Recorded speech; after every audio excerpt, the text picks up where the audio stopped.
যখন একটা যে কোনো একটা সুইচকে যদি অন করি ওই এলইডিটা অন হবে। হ্যাঁ, এতক্ষণ আমরা কি কাজ করতেছিলাম যে মাইক্রো কন্ট্রোলারকে বলে দিতাম, সে অলরেডি অন করে দিত, বাট এবার কি সে আমার ডিরেকশন শুনবে, প্রেস করব অন হবে।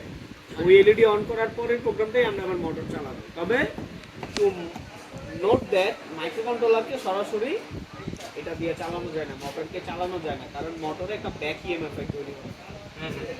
যখন অফ হয় ব্যাক ইএমএফ রিভার্স ভোল্টেজ তৈরি হয়। মোটরকে আমরা সরাসরি এটা ইউজ করব না, বাট এখন আমরা জাস্ট একটু প্র্যাকটিস হিসেবে এটাকে চালায় দেখব। তো ব্যাক ইএমএফ এটা কি করে, তবে এখানে আমাদের পজিটিভ এটা নেগেটিভ থাকে। এটা হচ্ছে মোটর। হ্যাঁ, এটা হচ্ছে মোটর। এই যে একবার পজিটিভ একবার নেগেটিভ দিলা না, যখন এটা অফ হয় তখন এইটা তো ঘুরে, যেহেতু এটা একটা রোটেটিং পার্ট, তাই না?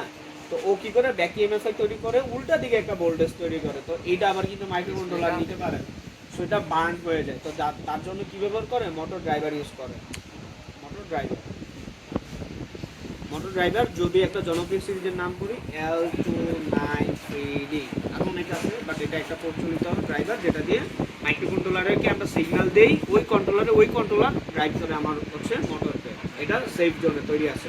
তো আমরা প্রথম আগে একটা কি করবো, যে আমরা একটা সুইচ দিয়ে একটা বাতিকে জ্বালাবো। তার জন্য আমি কি প্রোগ্রামটা লিখছি দেখো, এখানে লিখে রাখছি সুইচ ইনপুটটা দিছি P10 তে। তাহলে আমার P10টা যেন কোনটা ছিল বন্ধন, P10 এই যে লিখে আছে, তাই না?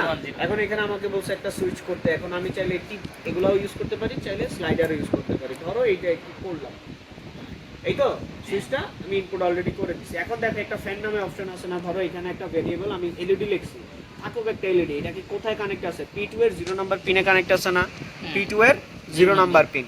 ওকে, তো এখন P2 এর 0 নাম্বার পিনটা আমরা কিভাবে কানেক্ট করব জানো? P20 কোথায় কানেক্ট করব, কি চালাবো, এলইডি চালাবো। ধরো আমরা ওয়াইকে দিলাম, ইওর এলইডিটা চলবে। হ্যাঁ, তো অলরেডি আমরা যেহেতু প্রোগ্রামটা কি করলাম, বিল্ড করলাম, কোনো এরর নাই, হেক্স ফাইল জেনারেট হয়ে গেছে। তো আমি কি যেন বলছিলাম, প্রোগ্রাম আপলোড দেওয়ার সময় মাইক্রো কন্ট্রোলার থেকে পিনগুলোকে খুলে রাখতে, খুলে পাওয়ারটা অফ করে রাখতে। অফ করে দেওয়ার পর আমরা প্রোগ্রামে যাব, প্রোগ্রামে যাওয়ার পরে ওপেন কোডে যাব, কোডে যাওয়ার পরে হেক্স ফাইলটা যেটা হয়েছে সেটাকে আমরা ওপেন করে নিব। করে নেওয়ার পরে কি যেন করব, ডাউনলোড প্রোগ্রাম। এবার কি করবে, সে চেকিং করতেছে, পাচ্ছে না। এখন এখান থেকে অন করে দিলেই সে খুঁজে পাবে এবং সেটা বার্ন হয়ে যাবে বা বুট লোড হয়ে যাবে। ওকে, ইরেজিং হয়ে গেছে। তো এবার আমরা কি যেন দিছিলাম, এটাকে P10, এটাকে কোথায় যেন দিব, P20। তো এখন আমার সুইচ কি অ্যাক্টিভ লো বা অফ, আউটপুটও অফ, অন হয়েছে। আবার যদি অফ করে দেই, অফ হয়েছে। আচ্ছা, এই গেল আমার বেসিক সুইচ দিয়ে এলইডি কন্ট্রোল। এখন আমি যা চিন্তা ফেলতে পারছি, এখন চাইলে তো আমি মোটরও কন্ট্রোল করতে পারি, এম আই রাইট? ওকে, তো আমরা কি জানি, একটা যদি মোটর থাকে এইখানে, অ্যাক্টিভ লো মানে কি, তুমি তোমার ব্যাটারিতে কয়টা টার্মিনাল থাকে, দুইটা। সো তুমি কি করছো, একটু বুদ্ধিমান, তুমি এই জিনিসটাকে, আমার যে মোটর, সেই মোটরের একটা প্রান্তের সাথে তুমি কি করছো, শর্ট করে রেখে দিচ্ছ। এইটাই হচ্ছে সেই তারটা।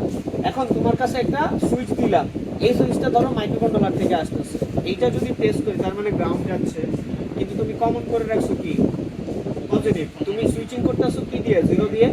এটাকে বলা থাকে অ্যাক্টিভ লো। ম্যানুফ্যাকচার এইটাকে করা হয় কেন, অ্যাক্টিভ হাই করে না, অনেক সময় পজিটিভ 5 ভোল্টে বার্ন হতে পারে, অ্যাক্টিভ 0তে সেটা করে না। তো আমরা এখানে কি কাজ করব, সেম একই প্রসিডিউরটা করব। কি কাজ করব, আলাদা কেবল এটাকে কোথায় দিব, 5 ভোল্টে দিয়ে দিলাম, তাই না? 5 ভোল্টে দিয়ে দিছি, তার মানে কি গেল, অলরেডি 5 ভোল্ট বসে আছে। এখন আমার কি লাগবে, একটা 0 লাগবে। তো 0টা কি করলাম, এইখানে দিলাম, এটা নেগেটিভ হিসেবে থাকবে। এখন দেখো তো, খুব বেশিক্ষণ চালাবো না আমরা, ঠিক আছে? অ্যাক্টিভ 0তে চালাবো।